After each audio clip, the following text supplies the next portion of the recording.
বাংলা ভাষাকে উপেক্ষা করে যে আমাকে দর্শন করতে চাইছিল। वाह क्या सीन है।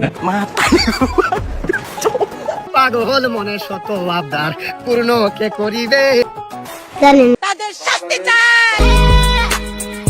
এরা কারা কোত্থেকে এলো? আপনাদের জনপ্রিয় শান্তা ফারজানা মুখে দোষে শেষা গোয়া খাইছে। ওসমান হাদি একটা জঙ্গি ছিল। আমার হিসাবে তাকে একটা থাপ্পড় দেওয়া উচিত হয়নি। আমি এর চরম নিন্দা জানাচ্ছি। তাকে মিনিমাম 10টা থাপ্পড় দেওয়ার উচিত ছিল। এদিকে কিছুদিন আগে শান্তা ফারজানা নিজের মুখে বলেছিলেন তাকে দর্শন করা যায়। আমাকে পাবে, আমাকে ধর্ষণ করা যায়। दाल में कुछ काला नहीं, पूरा दाल ही काला है। যে আমাকে ধর্ষণ করতে চাইছিল, যে আমাকে ধর্ষণ করতে চাইছিল। वाह क्या सीन है। পাঠাও তো তাকে দর্শন করতে যাবেন, আমরা তো মানুষ।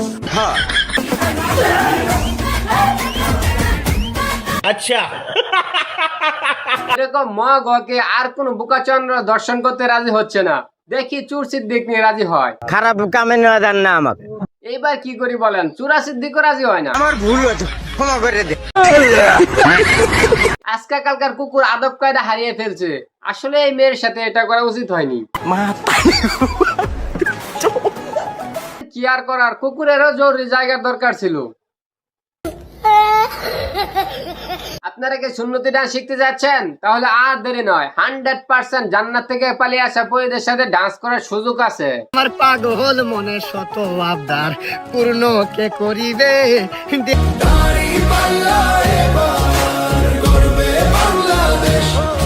আরে এরা কারা কোত্থেকে এলো? ভাবি তোমারও লাগি মরার আগে আগুনে জ্বলি।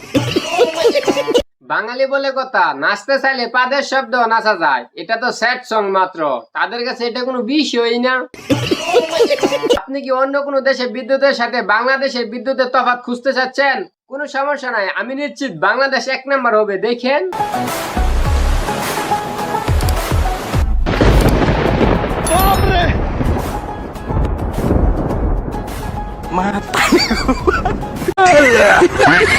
এখন তো দেখি সাংবাদিক মজা করতেছে, কাটা গায়ে নুনের ছিটা দিতেছে।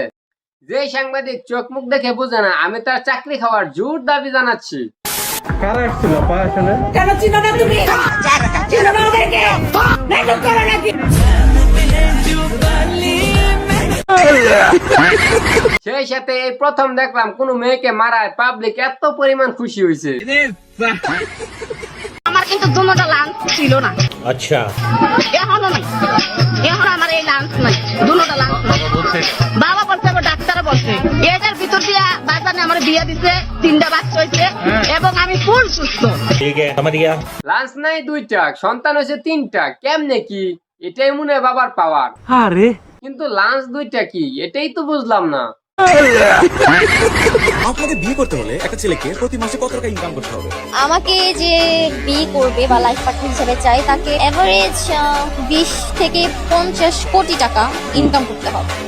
কত কি মাগি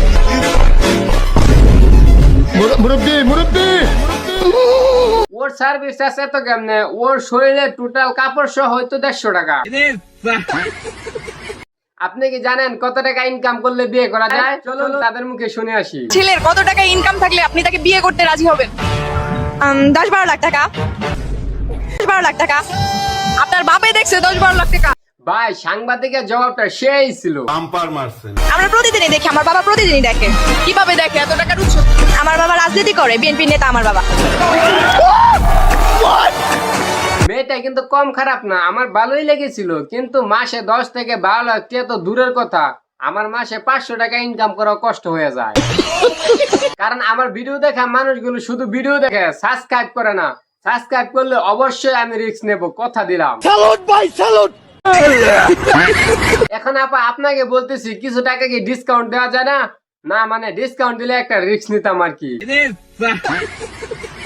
আপনি যদি কোনো চিঠি না পান, কোনো ঝাড়ুর বাড়ি না খান, তাহলে আপনার এখনো দুধের দাঁতি পড়ে নাই। কেন বলছি এটা দেখেন। ব্যাগ গোছাতে গিয়ে আমি এই চিঠিটা পাইছি। আমার ভালোবাসা সিয়াম, তোমার মা একটা ডাইনি, তার কারণে আমরা এক হতে পারবো না। তুমি আমি বিয়ে করব, আমাদের একটা বাচ্চা হবে। তোমার মা বেঁচে থাকলে তা হবে না। ইতি সুমাইয়া। চিন্তা করছেন জেনারেশন কোথায় গেছে এই প্লিজ আমাকে ক্ষমা করে দাও